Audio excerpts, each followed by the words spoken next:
अस्सलाम वालेकुम, welcome back बच्चों। अब आगे हम सबक पढ़ने जा रहे हैं शिवाजी महाराज महासरे से किस तरह बाहर निकले। शिवाजी महाराज ने महासरे से निकल जाने की एक तरकीब सोची। उन्होंने 2 पालकियां सजाई। एक पालकी के जरिए शिवाजी महाराज दुश्वार गुजार रास्ते से बाहर जाएंगे और दूसरी पालकी में कोई शख्स शिवाजी महाराज के भेष में राजडिंडी दरवाजे से बाहर निकलेगा।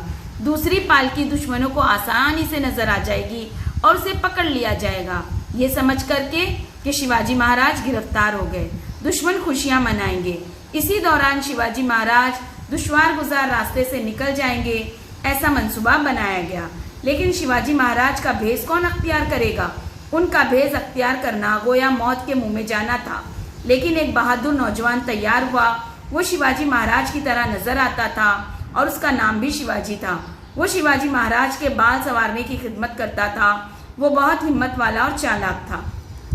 तयशुदा मंसूबे के मुताबिक भेष बदले हुए शिवाजी की पालकी राजडिंडी से बाहर निकली। रात का वक्त था, मूसलाधार बारिश हो रही थी। इसके बावजूद दुश्मन के बाद सिपाही पहरा दे रहे थे। उन्होंने पालकी पकड़ ली। ये समझकर कि उन्होंने शिवाजी महाराज की पालकी पकड़ ली है, वो उसे सिद्दी जौहर की छावनी में ले गए।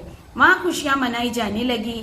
इसी दरमियान शिवाजी महाराज दूसरे दुश्वार गुजार रास्ते से किले से बाहर निकल गए। बाजी प्रभु देशपांडे और उनके मुंतखब सिपाही हमरा थे। बांदल देशमुख की फौज भी साथ थी।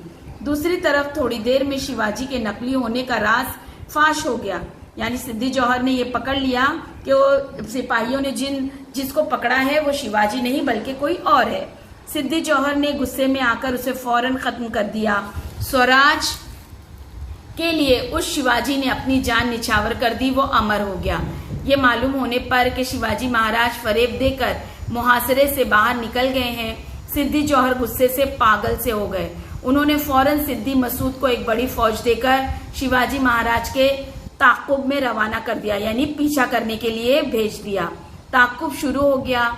दिन निकलने पर सिद्दी मसूद ने पांढर पानी नाले के करीब शिवाजी महाराज को जा लिया, यानी पकड़ लिया। शिवाजी महाराज बड़ी मुश्किल में फंस गए।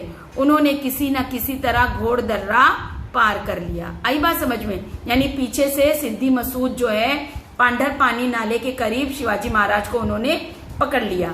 आज हमने यहाँ तक सबक समझे हैं। इंशाल्लाह आगे का सबक हम बाद में करेंगे। तो इतना सबक आपको दोबारा से अच्छी तरीके से घर पर एक मर्तबा पढ़ना है और हम इसे इंशाल्लाह जूम की ऑनलाइन क्लास में भी समझेंगे। ओके बेटा, चलिए, अल्लाह हाफिज।